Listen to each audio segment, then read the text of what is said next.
उत्तर प्रदेश के जिला बरेली में राष्ट्रीय लोकदल पार्टी युवा प्रकोष्ठ के राष्ट्रीय अध्यक्ष सोमवार को बदायूं में कार्यकर्ता सम्मेलन को संबोधित करते हुए बरेली पहुंचे।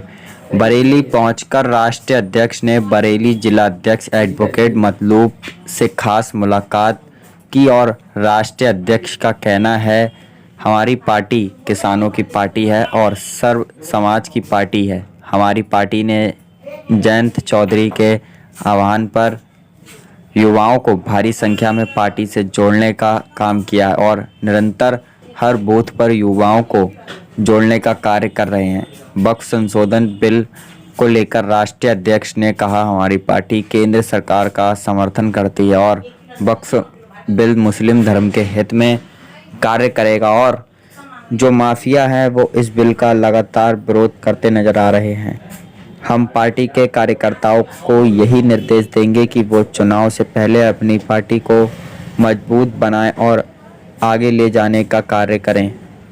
संशोधन बिल पास हुआ है, कुछ लोग जो है मौलाना मौलवी जो है इसका विरोध कर रहे हैं, कुछ इसके समर्थन में है, क्या कहना चाहते हैं इसमें? देखिए, जो लोग मुसलमान को वोट बैंक समझते हैं और मुसलमान को वोट बैंक की राजनीति करते हैं वो इसका विरोध कर रहे हैं। राष्ट्रीय लोकदल किसानों की पार्टी है, मुसलमानों की पार्टी है, सभी समाज की पार्टी है। जब जब कोई इस तरह का फरमान जारी हुआ, सबसे पहले कांवड़ यात्रा के समय में जब दुकानों पर नेम प्लेट लगने की बात आई तो एनडीए में का हिस्सा होने के बावजूद सबसे पहले उसका विरोध करने का काम हमारे राष्ट्रीय अध्यक्ष आदरणीय जयंत चौधरी ने किया।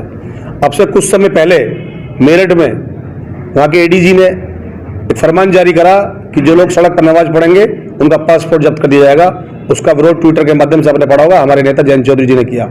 अगर ये वक्फ संशोधन बिल मुसलमानों के खिलाफ होता तो राष्ट्रीय लोकदल इसका कभी समर्थन न करता। मैं आपके माध्यम से कहना चाहता हूं, ये वक्फ संशोधन बिल ये मुसलमानों के हित में है, ये मुसलमानों के खिलाफ नहीं है। ओवैसी लगातार इसका विरोध कर रहा है, मुसलमानों की जमीनें चली जाएंगी, संपत्ति। ये जो माफिया हैं जिन्होंने वक्फ की संपत्तियों पर कब्जा कर रखे हैं, ये उनके खिलाफ बिल है। आम मुसलमानों की एजुकेशन के लिए, उनके स्वास्थ्य के लिए इस वक्फ के माध्यम से उनका विकास ही होना है, उनका फायदा होना है, उनका कोई नुकसान होने वाला नहीं है। नुकसान जिनका हो रहा है वो चिल्ला रहे हैं। सर, आज बरेली आना हुआ, क्या उद्देश्य था बरेली आने का? बरेली आने का उद्देश्य संगठन को मजबूत करना, युवा लोकदल के संगठन को बूथ तक पहुंचाना और एक बूथ पे 10 यूथ की योजना के तहत हम लोगों को काम करना है। इसी संबंध में आज बरेली आना हुआ है। 2027 चुनाव को लेकर क्या तैयारी है? 2027 में राष्ट्रीय लोकदल बहुत बड़ी ताकत बनकर उभरेगा और कम से कम 30 विधायक राष्ट्रीय लोकदल के होंगे। कोई नई योजना, कोई नया मुद्दा लेकर चलेंगे? देखिए, राष्ट्रीय लोकदल के पास बहुत बड़ी धरोहर है, चौधरी चरण सिंह जी की विचारधारा, और वो विचारधारा है सबको साथ लेकर चलने की, गाँव की, गरीब की, अकलियत की, नौजवानों की।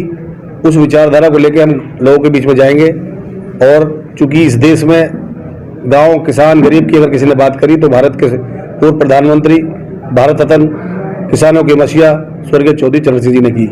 उस विचार को बाद में आगे बढ़ाने का काम राष्ट्रीय लोकदल के पूर्व राष्ट्रीय अध्यक्ष, केंद्र में मंत्री रहे, जिन्होंने जब जब मौका मिला किसानों के लिए काम किया, स्वर्गीय चौधरी अजीत सिंह जी ने किया। और आज उस मिशन को आगे लेके हमारी पार्टी के राष्ट्रीय अध्यक्ष, कौशल विकास मंत्री आदरणीय जयंत चौधरी जी उस मिशन को लेकर आगे चल रहे हैं और उसी मिशन को हम गांव तक पहुंचाने के लिए उनके सिपाही के रूप में हम काम कर रहे हैं।